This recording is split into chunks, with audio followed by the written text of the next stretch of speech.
সংগঠনটা গড়ে তুলেছি। আমরা প্রতি বছরই ২ জুলাই বিশ্ব ক্রীড়া সাংবাদিক দিবস নানা আয়োজনে পালন করে থাকি। অনেক ছোট সংগঠন হলেও আমরা এই দিবসটিকে যথাযথ গুরুত্ব দিয়েই পালন করি। এবারও আমরা এই দিবস উপলক্ষে র্যালি করলাম শহরে। র্যালির পরে আমরা এখানে একটা আলোচনা সভা করেছি। এর মাধ্যমে আমরা একটা জানান দিতে চাই, একটা সারা পৃথিবীতেই আজকে এই বিশ্ব ক্রীড়া সাংবাদিক দিবস পালিত হচ্ছে এবং ক্রীড়া সাংবাদিকদের ঐক্য, ক্রীড়া সাংবাদিকদের প্রয়োজনীয়তা, ক্রীড়া সাংবাদিকদের সুখ দুঃখ এগুলো নিয়েই আলোচনা হচ্ছে সারা পৃথিবীতে।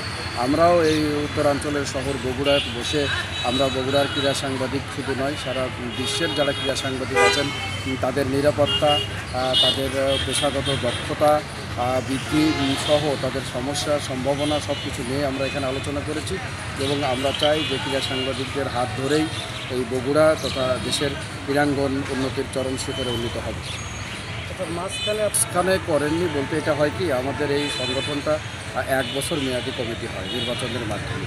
এখন যারা যখন ক্ষমতায় আসে মানে দায়িত্বে আসেন এটা তাদের উপর নির্ভর করে। অত দীর্ঘদিন প্রায় 10 বছরের মতো আওয়ামী শাসন দুঃশাসনের সময়ে আসলে পরিবেশটা ওইরকম ছিল না আমাদের এখানে কাজ করার মতো। সে কারণে হয়তো হয়নি, এটা একটা কারণ। আরেকটা কারণ হতে পারে যে যারা দায়িত্বে ছিলেন এই সময়ের মধ্যে তারা হয়তো বিষয়টাকে ওইভাবে গুরুত্ব দিতে পারেনি। তবে আসার কথা হলো যে এই জুলাইয়ের পট পরিবর্তনের পর আমরা নতুন বাংলাদেশে আমরা নতুন উদ্যমে আবারও কাজ শুরু করেছি নতুন কমিটির মাধ্যমে। আমরা আশা করছি যে অতীতে আমাদের যে ভুল ত্রুটিগুলো হয়েছে, যে দুর্বলতাগুলো ছিল সেগুলো কাটিয়ে উঠে আমরা বগুড়ার ক্রীড়াঙ্গনের জন্য অনেক গুরুত্বপূর্ণ ভূমিকা পালন করতে পারবো ইনশাল্লাহ। আয়োজন বলতে আসলে স্পোর্টস রিপোর্টার্স অ্যাসোসিয়েশন যেহেতু একটা ক্রীড়া সাংবাদিকদের সংগঠন, আমাদের তো আসলে তেমন কিছু করণীয় আছে বলে আমি অন্তত মনে করি না। আমাদের খেলাধুলা বিষয়ক আমরা যেমন কিছুদিন আগে মিডিয়া কাপ ক্রিকেট টুর্নামেন্ট করলাম, সেখানে 130 জনের মতো সাংবাদিক তারা অংশগ্রহণ করেছেন। বিশাল একটা ব্যয়বহুল একটা টুর্নামেন্ট আমরা করলাম।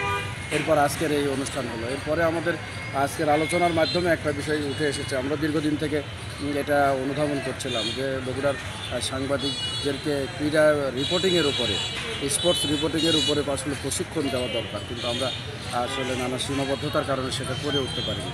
তো এবার আমাদের একটা প্ল্যান আছে, খুব শীঘ্রই সম্ভব হলে জুলাই মাসে না হলেও আগস্ট মাসে এসে যেন আমরা একটা দিনব্যাপী একটা প্রশিক্ষণ কর্মশালার আয়োজন করতে চাই, যেখানে বগুড়ার লোকাল পত্রিকাগুলোর থেকে 1জন বা 2জন করে প্রতিনিধি, টেলিভিশনের 1জন করে প্রতিনিধি এবং জাতীয় পত্রিকার 1জন করে প্রতিনিধি, এগুলোকে নিয়ে আমরা একটা দিনব্যাপী প্রশিক্ষণ কর্মশালার আয়োজন করতে চাই, যে কর্মশালার মাধ্যমে বগুড়ার সাংবাদিকরা স্পোর্টস রিপোর্ট লেখার বিষয়ে একটা সম্যক ধারণা পাবে। তার কারণ আমরা যারা সাংবাদিক আমরা সব বিষয়ে রিপোর্ট করতেই পারি, জাস্ট স্পোর্টস রিপোর্টিংয়ের ক্ষেত্রে কিছুটা ভিন্নতা আছে।